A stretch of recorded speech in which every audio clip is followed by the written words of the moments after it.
Thank you, everybody, for coming to the Aaron Torres Podcast YouTube page. I do have one quick favor before we get to the video that you came here for, and that is very simply this. You see that little red subscribe button below this video? Go ahead, smash that subscribe button. It really does help me. It really does help this channel grow and my audience grow. So go ahead and hit that red subscribe button. And now, here is the video that you came here for. How about them North Carolina Tar Heels? I mean, this is just insane. So let's get into it because I know normally when I do kind of a recap of a weekend, I would normally jump to the 2 Saturday games, then get to the 2 Sunday games. But with Duke set to face North Carolina, it only seems proper that I go from Duke to North Carolina. And I got to be honest, I really didn't see this. I mean, I just said I didn't see Duke coming. I definitely didn't see North Carolina coming. And even as the bracket was starting to unfold and you kind of start to see the path where maybe this could possibly happen, Friday night, North Carolina beats UCLA. Saturday, Duke take care of Arkansas. I just didn't think it was going to happen. I just felt like, one, St. Peter's is a real team. We'll get to them in a minute. But two, there is no way that in Coach K's final season he's going to get to the Final Four and then play North Carolina. Only that's exactly what happened on Sunday. North Carolina takes care of St. Peter's 69-49. Really quick before we get to North Carolina, let me just give a quick shout out to St. Peter's. This is point blank, simple, end of story. One of the coolest things that I ever remember in the NCAA tournament, right? And it's cool not just because of the story, but because of how the story unfolded. And I think when I go back and I think about the St. Peter's thing, there are two kind of separate stories within the story. There was the first weekend. They beat Kentucky. We're digging it. We're enjoying the hysteria. Sorry, Kentucky fans, that you got to relive this, but we're doing all the research and tell us about St. Peter's. And, they play in a high school gym, and they have a leaky roof, and, their budget is smaller than John Calipari's contract. And then they beat Murray State, and then they go play Purdue. And that was when, to me, it became another story of like, oh, this is a real team now, okay? You beat Kentucky. We've seen 2 seeds lose to 15 seeds. We've even seen a 15 seed pull off an upset in the second round. But to go to Philadelphia on Friday night and be the better team from start to finish against Purdue, that was when I was like, okay, this narrative is now something completely different. Let's credit Shaheen Holloway as being one of the best young coaches in college basketball. Let's credit a lot of these players who were probably misevaluated coming out of high school and flat out missed by some of the bigger programs. So what St. Peter's did, I don't think can be appreciated enough. And this isn't just some plucky underdog feel-good story. Once they beat Purdue, when Purdue has a full week to prepare and a full week to be asked a million questions about this all, St. Peter's is a real team. They're awesome, and they deserve all the credit that they get. But as I say, sometimes the more interesting story is in the losing locker room, but in this case, it is in the more interesting one is in the winning locker room. And so let's get to Carolina.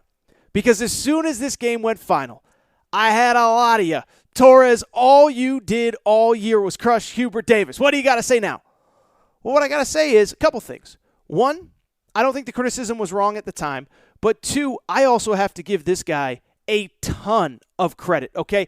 I don't remember a team and a program really flipping a switch and getting so much better over the course of a period of about 2 to 3 months. I just said it a minute ago with Duke. Duke basically took off like 2 months right in the middle of the season, 3 months right in the middle of the season. North Carolina was the exact opposite. They were a complete mess until about January 30th, February 1st. And then all of a sudden, whatever Hubert Davis and his staff were doing behind the scenes, it clicked. And this was a completely different team. And all you got to do is simply look at the box scores. Listen, I'm not a just react to the box scores guy. But I do think when you look at North Carolina and you want to understand how did they get so much better so quickly, sometimes that's really all you got to do. Go back to the beginning of the season. They play Purdue at Mohegan Sun. They lose 93-84. They play Tennessee the next day in the same tournament. They lose 89-72. They play Kentucky at the CBS Sports Classic. They lose 98-69. That's a 29-point margin of victory. They lose to Miami 85-57, and I know Miami turned out to be better than we expected. North Carolina cannot lose to Miami by 28 points. And then in late January, they lost at Wake Forest 98-76, and that was the day that I really went after Hubert Davis. Because not only were they 12-6, it's one thing to be Carolina and to be 12-6, and sometimes as a first-year head coach, you can get a pass. But when you're 12-6 and you're at North Carolina and you have 4 losses by 15-plus points, Well, I'm going to criticize you, and everybody in the media who criticized Hubert Davis, I think, was completely justified in doing so. It's not just that you're losing, it's how you're losing, and look at those numbers again. 93 points allowed to Purdue, 89 points allowed to Tennessee, 98 points allowed to Kentucky, 85 to Miami, 98 to Wake Forest. And so that's what's so impressive about what he has done since. Now, yes, the ACC was a little bit down, but since that loss to Wake Forest that dropped him to 12-6, as I record here, North Carolina is now 28-9, which means that I'm not great at math. But if my math is correct, that means that they are 16-3 over their last, whatever that would be, 19 games. I told you I'm not great at math. But more importantly, look at what they've done in this tournament. 63 points allowed to Marquette. Take out the Baylor game because it was overtime and they were in complete control. If Brady Manick doesn't get ejected, I think they win pretty convincingly. They did give up 86 there. But 63 points allowed to Marquette, 66 to UCLA, 49 to St. Peter's, and that is where Hubert Davis deserves the credit. We always knew this team was offensively gifted, but even dating back to last year, it didn't seem as though they were fully invested on the defensive end.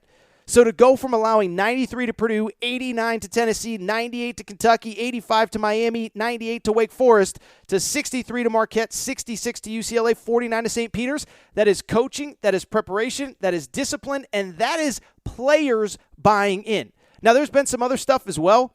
Brady Manick has really emerged. I am blown away. That's the kid with the big beard. 15 points per game he's averaging, but he has been a tournament star.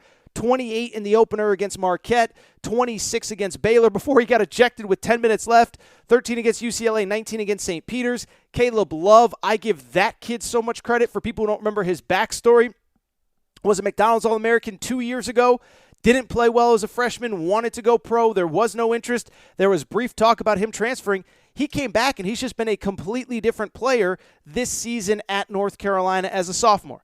It took him time, but he has been so much better over these last couple weeks. I mean, you look at 30 points against UCLA the other night, 23 in the opener against Marquette, He's been phenomenal. They've been phenomenal, and it starts on the defensive end, and I give Hubert Davis so much credit.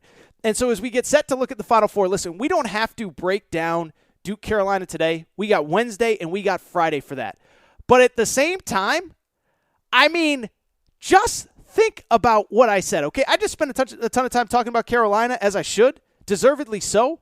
But just think about what I said. We're about to get Duke and North Carolina in the Final Four. And I don't even know what to expect. And I'll say this. I'll say this. I'll readily admit that as the bracket was playing out, there was a part of me that once we got to a St. Peter's, North Carolina Final Four, we actually had this debate on my radio show on Fox Sports Radio on Saturday night. After Duke won, do you want to see Duke play Carolina for the first time ever in the NCAA tournament? Or do you want to see him play St. Peter's in the ultimate good versus evil, underdog versus David versus Goliath story? And at first blush, I wanted St. Peter's in that game. But now, when I thought about it, I was like, no. I want Duke versus Carolina, especially considering that Carolina just beat them at Cameron Indoor 3 or 4 weeks ago. And so I can't wait for this game. We don't have to break it down, and I got to be honest. And if we have any Carolina or Duke fans that listen, I want you to email me, Aaron Torres Podcast Questions at gmail.com, or feel free also to hit me up on Twitter. What do you think Bourbon Street's going to be like the next 2, 3, 4 nights? Not the next 2, 3, 4 nights, but Wednesday, Thursday, Friday, Saturday. Because I have no idea what to expect. Now, North Carolina-Duke isn't one of those like angry rivalries where you get poison trees and fights in the retirement home. I remember when Kentucky and Louisville played in the Final Four, ironically, in 2012 in New Orleans. If I remember correctly, there was a fight in a retirement home. I don't think we're getting any of that, but I am so fascinated to see, and I'm so curious to see how those two fan bases handle this. But credit Hubert Davis, man. Credit Hubert Davis. Completely flipped a switch. He deserves all the credit in the world for turning this program around. The players deserve credit for turning the season around and buying into Hubert Davis. And the last thing I'll say is this. I do think Duke's the best team left in this tournament. I do think they should be the favorite going to New Orleans. I do know that they just lost to Carolina. But even with Duke playing as well as they have, we just saw them lose to Carolina, and I wouldn't put it past Carolina to pull the upset. Listen, they're an 8 seed, but I remember in the preseason, I think I had them number 12, 13, 14 in my preseason poll.